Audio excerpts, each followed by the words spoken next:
नमस्कार, आप देख रहे हैं वीके न्यूज। मैं हूं दिवाकर विक्रम सिंह।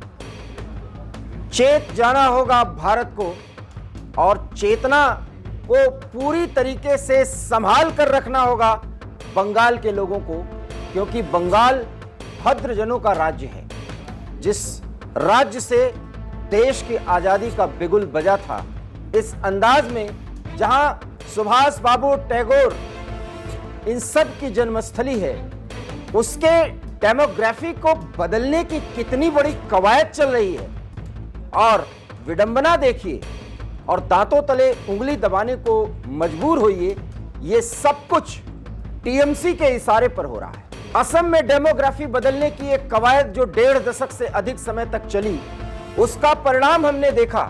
ये और बात है कि हिमंता बिस्वा शर्मा उस पर अब पानी फेर चुके हैं, जो इस समय असम के मुख्यमंत्री हैं। लेकिन बंगाल के भद्रजनों का शासन इस समय ममता दीदी के हाथ में है।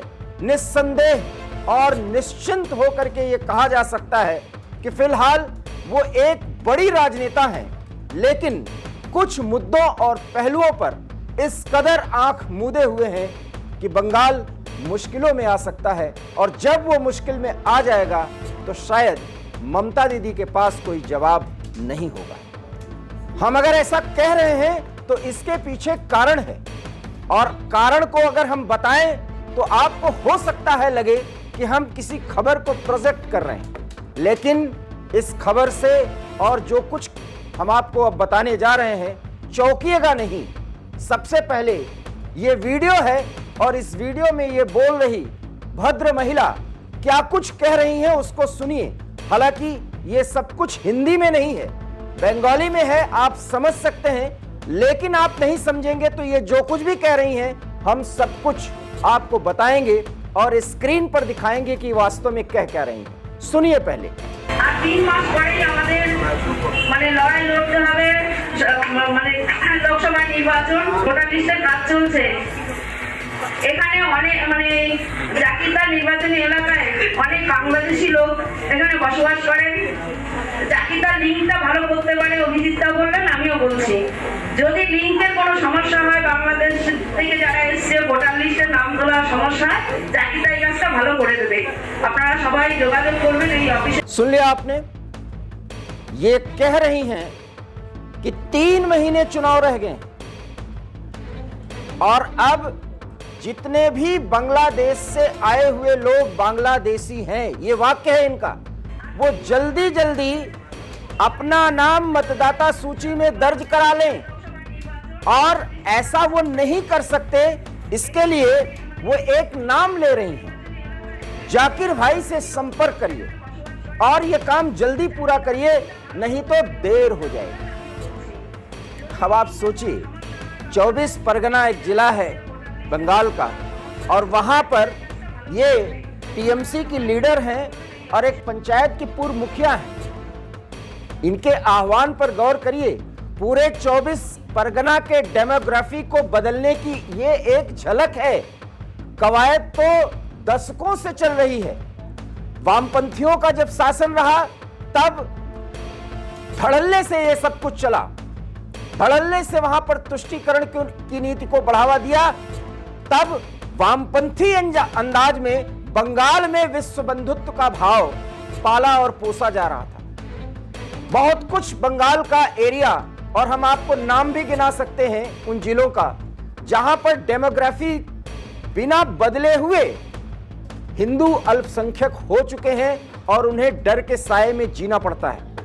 और उसमें नदिया एक ऐसा जिला है जिसका प्रमाण अगर मैं आपसे बात कर रहा हूं तो मैंने देखा है। अब मैं आपको बताता हूं कि इन्होंने कहा क्या। आपने सुना, इन्होंने इसलिए कहा क्योंकि इस समय मतदाता सूची में बदलाव भी किया जाता है, उसमें कई नाम निकाले जाते हैं, कई अंदर किए जाते हैं। बांग्लादेशी घुसपैठिए जिनकी पहचान करके उनके नाम को हटा दिया गया है, मौका ममता दीदी के इन टीएमसी कार्यकर्ताओं और नेताओं को लग चुका है, क्योंकि भारतीय जनता पार्टी के धार को कुंद करने के लिए इस मौके का ज्यादा से ज्यादा फायदा टीएमसी उठाना चाह रही, और इसलिए ये रत्ना विश्वास हैं, इनका नाम है रत्ना विश्वास। ये नेता हैं टीएमसी की, मान्य नेता हैं और अक्सर टीएमसी के किसी भी मुद्दे पर एक प्रवक्ता की तरह ये मुखर होकर के बोलती हैं। 24 परगना जिले में मतदाता सूची में जो कुछ भी बदलाव किया जाना है उसके बारे में बाकायदा ये निर्देशित कर रही हैं और निर्देशित करते हुए किसका सहयोग लेने को कह रही हैं, ये भी आप समझ सकते हैं। अगर ऐसा है तो क्या अब आप इस बात से इनकार करेंगे कि रोहिंग्याओं और बांग्लादेशी घुसपैठियों की पहचान को पूरी तरीके से भारतीय बनाने में किस कदर से नॉर्थ ईस्ट पहले और अब पश्चिम बंगाल की ममता बनर्जी सरकार कर रही है, और ये सब कुछ सिर्फ मानवीयता के नाम पर हो रहा है और एंटी हिंदू फीलिंग को मजबूत करने के लिए हो रहा है। क्योंकि बंगाल की ये सरकार हम बार बार ये जरूर कहेंगे कि ममता दीदी एक राजनेता है और कई अहम पदों पर रही हैं। भावी प्रधानमंत्री के रूप में अगर किसी का नाम धड़ल्ले से लिया जाए, बेहिचक लिया जाए, तो फिलहाल इंडिया अलायंस में ममता दीदी का नाम लिया जा सकता है। लेकिन ममता दीदी के कार्यकर्ता और उनके दूसरे और तीसरे दर्जे के वो नेता जो इस काम को धड़ल्ले से और बखूबी अंदाज में अंजाम दे रहे हैं, वो अंजाम क्या है वो आप देख सकते हैं। रत्ना विश्वास जो कुछ कह रही हैं और ये यही कह रही हैं कि चुनाव अब 3 महीने रह गए, जल्द से जल्द मतदाता सूची में बांग्लादेशियों का नाम एंट्री करवा दो। अब आप समझ रहे होंगे कितने बांग्लादेशी, जब इसके बारे में डाटा दिया जाता है तो ममता दीदी की सरकार की तरफ से बयान आते हैं, स्वयं ममता दीदी भी बोल चुकी हैं कि मुसलमानों को टारगेट किया जाता है। इस देश में 30 करोड़ से अधिक मुसलमान हो चुके हैं, हालांकि अभी 24 से 25 करोड़ के बीच बताया जाता है 2011 के सेंसस के मुताबिक। लेकिन अब यह बताया जा रहा है कि यहां पर ये लोग 1951, 1968, 69 इसके बीच के यहां करके बस गए, बांग्लादेश में रहते थे, लेकिन यहां पर रहने के कारण इनको भारतीय नागरिकता मिल गई, बांग्लादेश में निवास करने लगे। इसलिए वोटर लिस्ट इनका फर्जी नहीं बल्कि वैध वोटर लिस्ट होना चाहिए। लेकिन बात जो अंदर होती है दिल में और चोरी छिपे की जाती है और बेहिचक और बेअंदाज में यह बोला जाता है, वो इनके मुंह से निकल गया जब इन्होंने कहा कि बांग्लादेशियों का नाम जल्द से जल्द मतदाता सूची में डलवाओ। एक बार इन्होंने क्या कहा फिर सुन लीजिए, ताकि जो कुछ भी हमने बताया इस बात का प्रमाण मिल जाए कि बंगाल के डेमोग्राफी को बदलने की जो कवायद चल रही है उसमें टीएमसी सरकार के कई मंत्री, कई कार्यकर्ता और नेता धड़ल्ले से ऐसा कुछ कर रहे हैं जिससे आने वाले समय में हिंदुओं को बहुत ज्यादा मुश्किल का सामना करना पड़ेगा। আর 3 মাস পরেই আমাদের লড়াই লড়তে হবে, লোকসভা নির্বাচন, ভোটার লিস্টের কাজ চলছে। এখানে অনেক জাকিরদার নির্বাচনী এলাকায় অনেক বাংলাদেশি লোক এখানে বসবাস করেন। জাকিরদার লিঙ্কটা ভালো করতে পারে, অভিজিৎদা বললেন, আমিও বলছি। যদি লিঙ্কের কোনো সমস্যা হয়, বাংলাদেশ থেকে যারা এসছে ভোটার লিস্টের নাম তোলার সমস্যা, জাকিরদা এই কাজটা ভালো করে দেবে। আপনারা সবাই যোগাযোগ করবেন এই অফিসে। बंगाल में ये क्या हो रहा है? सवाल ये है कि असम में हेमंता बिस्वा शर्मा के नेतृत्व में भारतीय जनता पार्टी की सरकार जो बनी, उसके बाद वहां पर बदरुद्दीन अजमल जैसे नेता को बचाव की मुद्रा में आना पड़ा और एक बयान देना पड़ा। उस बयान को जरा आप सुनिए और उन्होंने क्यों कहा इसके पीछे का भी कारण सुनिए।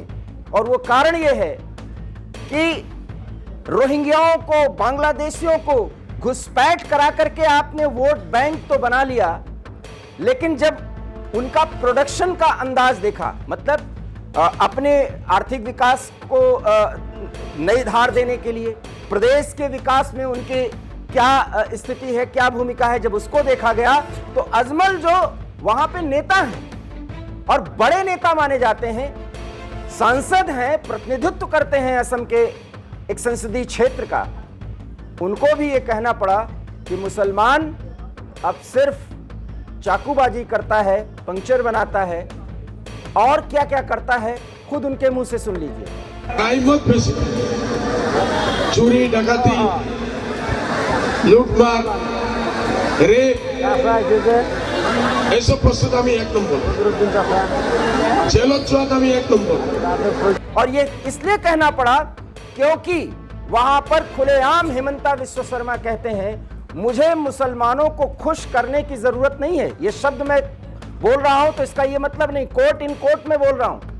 और वो ये कहते हैं कि अगर असम का निवासी है, इस देश का निवासी है, कोई भी पंथ हो सकता है उसका, हम उसके साथ हैं। और इसलिए वहां पर मदरसा कल्चर को ही विश्व शर्मा ने खत्म करने का बीड़ा उठा लिया, जिस पर असदुद्दीन ओवैसी क्या से क्या बोलते हैं वो आप सुन सकते हैं। लेकिन बंगाल में ममता दीदी कुछ अनर्गल होने दे रही हैं।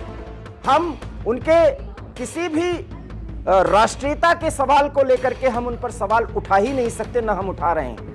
लेकिन उनके छांव में कुछ ऐसे नेता हैं जो क्या से क्या कर रहे हैं और बंगाल के सीमांत जिलों में कुछ ऐसा कर रहे हैं जो आने वाले समय में नासूर जरूर बनेगा। रत्ना विश्वास तो एक झांकी है, सिर्फ एक उदाहरण है, ताकि आपकी आंख खुले और आप जाने कि बंगाल में बांग्लादेशी घुसपैठियों को नागरिक बनाया जा रहा है, उनका पहचान पत्र बनाया जा रहा है, उनको वोटर लिस्ट में शामिल कराया जा रहा है, और वो सिर्फ और सिर्फ इसलिए कि वो टीएमसी के वोट बैंक बने। क्या इसी तरीके से देश के अन्य भागों में तुष्टीकरण के तहत घुसपैठियों को ऐसे ही शरण दिया जाएगा? ये एक बड़ा सवाल है। इसका जवाब आप अपनी प्रतिक्रिया में जरूर दीजिए। फिलहाल इस खबर में इतना ही। देखते रहिए वीके न्यूज। मुझे दीजिए इजाजत। नमस्कार। वीके न्यूज, राष्ट्र के नाम।